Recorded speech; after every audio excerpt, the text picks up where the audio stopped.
On a aujourd'hui des millions de documents au sein du programme ITER. Sans une couche digitale et une intelligence artificielle, on n'accédera pas à cette donnée. L'intelligence artificielle, elle peut augmenter les capacités de l'ingénieur à concevoir un environnement complexe. Donc, ici, des dizaines de bâtiments qui vont interagir les uns avec les autres. Donc oui, on va pouvoir avoir de l'intelligence artificielle pour créer des jumeaux numériques de ces bâtiments.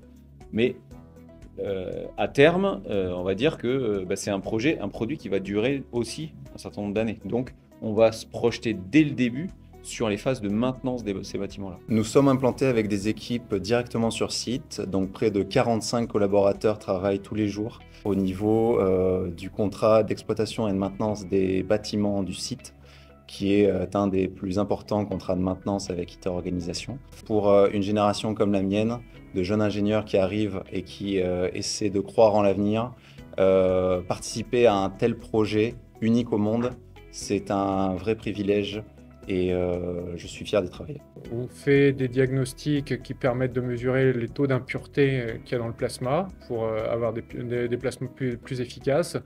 On fait des systèmes de mesure d'érosion des parois du tokamak afin de savoir entre les différents plasmas s'il faut faire de la maintenance à l'intérieur du tokamak ou pas. La confiance se crée, on a eu des contrats de plus en plus gros et maintenant on a des contrats de diagnostic complet du design à la fabrication. ITER est un des axes qui nous a permis de monter en compétences de par l'environnement, la précision des objets et des mesures qu'on doit faire. Au début, on était une dizaine, maintenant il y a plus d'une centaine de personnes. Nous sommes un intervenant et un prestataire sur ITER.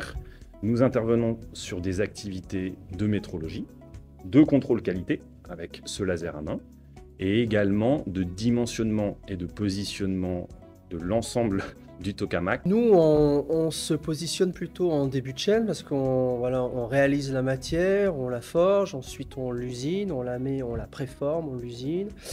Ensuite, cette matière, généralement, on la vend à des assembliers qui utilisent notre matière, nos pièces forgées pour les souder, les usiner et puis pour faire des équipements. Et depuis 4-5 ans, donc des nouveaux arrivants, des sociétés privées se lancent aussi dans la course pour créer leur propre réacteur fusion avec leur propre technologie.